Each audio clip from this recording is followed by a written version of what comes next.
O que é um diagrama de corpo livre e para que ele serve? Sejam bem-vindos ao canal, eu sou o Bruno e aqui eu apresento conteúdo das matérias de exatas. Se esse conteúdo pode te ajudar nos seus estudos, já se inscreve aqui no canal que toda semana tem vídeo novo. Eu falo aqui de São Paulo, comenta aí de que cidade você está assistindo esse vídeo.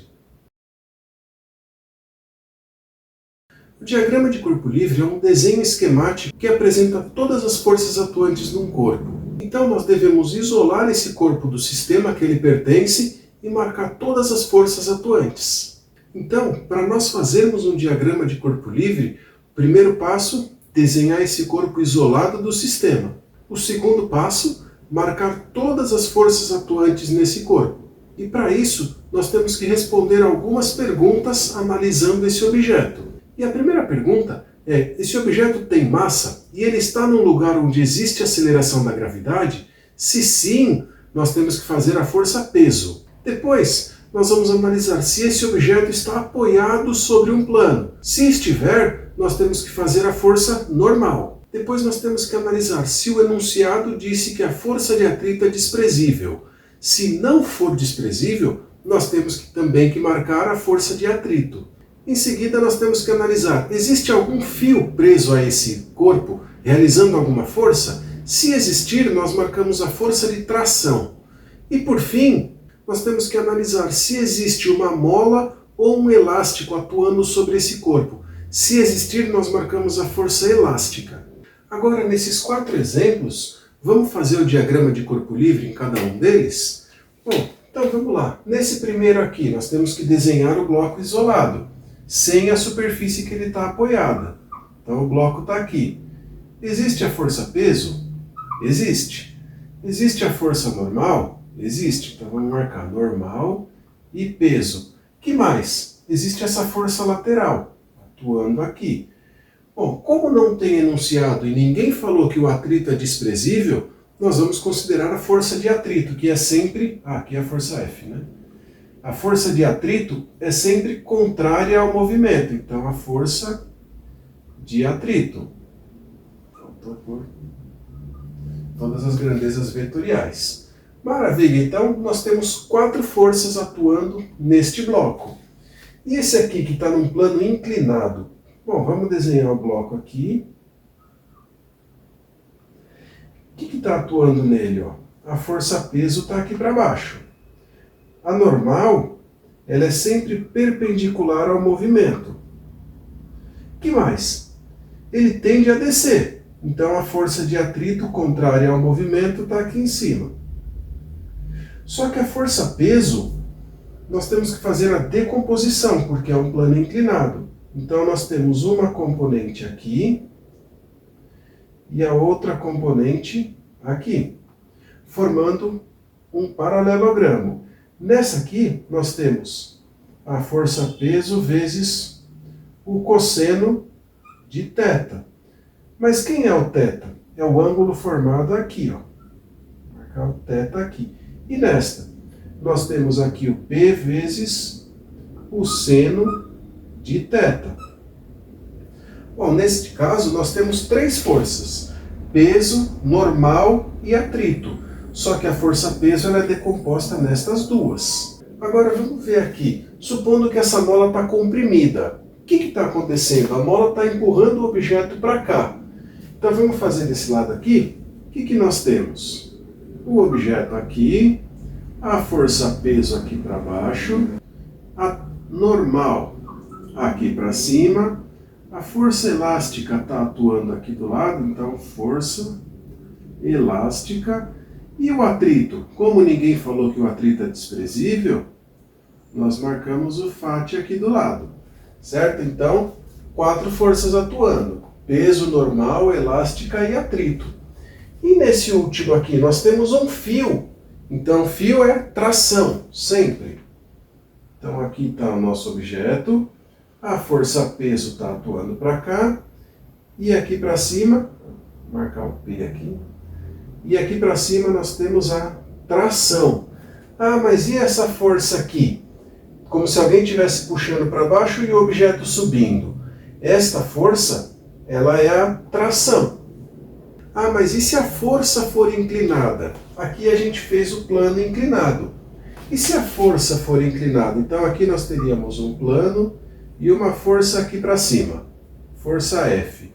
Aí nós temos que fazer a componente horizontal e a componente vertical. É a mesma ideia daqui, só que em vez de fazer a decomposição do peso, é a decomposição da força.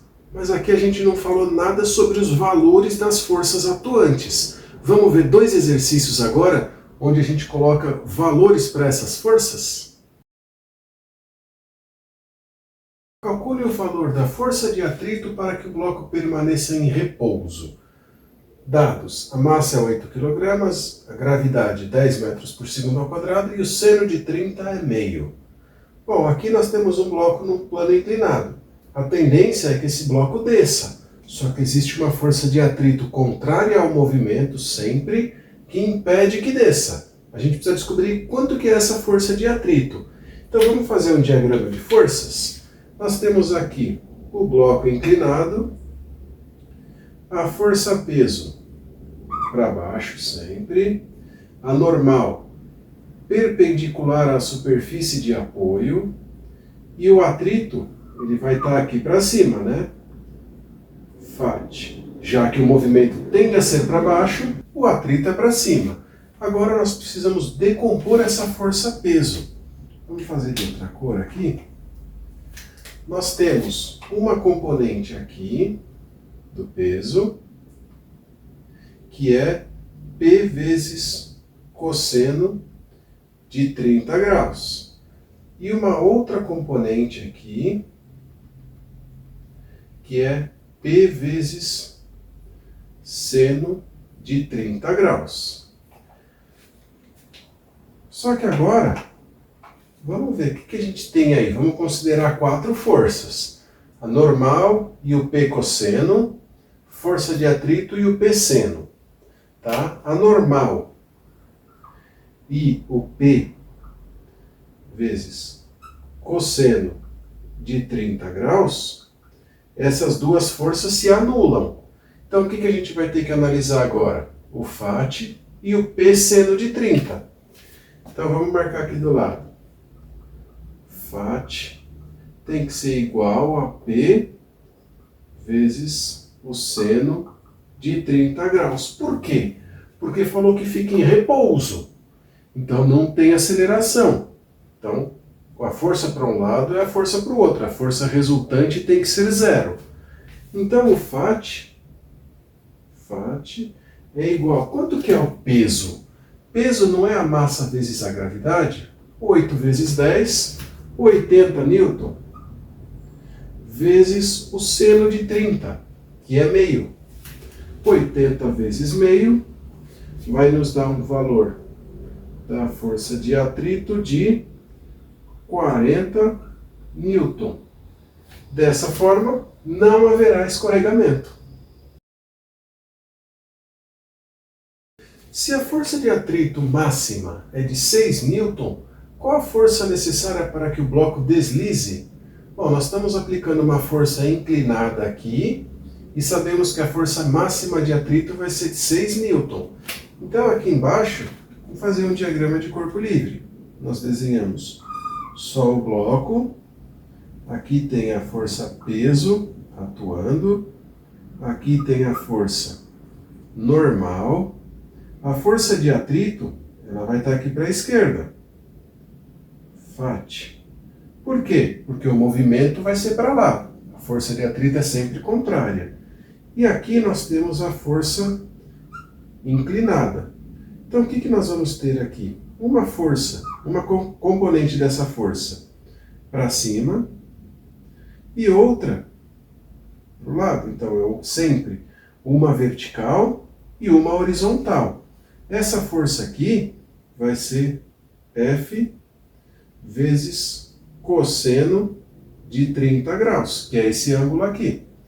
E essa de baixo, a horizontal, vai ser F vezes seno de 30 graus. Bom, esta força-peso, a força normal e esta força F cosseno de 30 vão se anular, porque o bloco não está nem subindo e nem descendo. Então, quem que vai atuar sobre esse bloco? a força de atrito e o F seno de 30. Então, quanto que tem que ser o F? Vamos ver aqui. F vezes seno de 30 graus tem que ser maior do que a força de atrito máxima. Então, tem que ser maior que o Φ máximo. Agora, vamos isolar o F. A força tem que ser maior que o Φ máximo sobre seno de 30 graus. Então, a força F ela tem que ser maior que a máxima força de atrito é de 6 newton. 6 sobre seno de 30, que é meio, 0,5. Portanto, a força vai ter que ter algum valor maior que 12 newton. Por quê? Até 12 newton vai ficar parado. Se fizer uma força de 5 newton, o atrito vai ser 5. E se a força, contando com a força horizontal, tá? Não esta força, é dessa aqui, é o F seno de 30. E se for de 6 newton, o atrito vai ser de 6 newton também, então não vai haver deslizamento. A partir de 6 newton, a gente começa a ter um deslizamento. Viram que nós temos que responder aquelas perguntas lá do início do vídeo, para depois marcarmos todas as forças atuantes no corpo?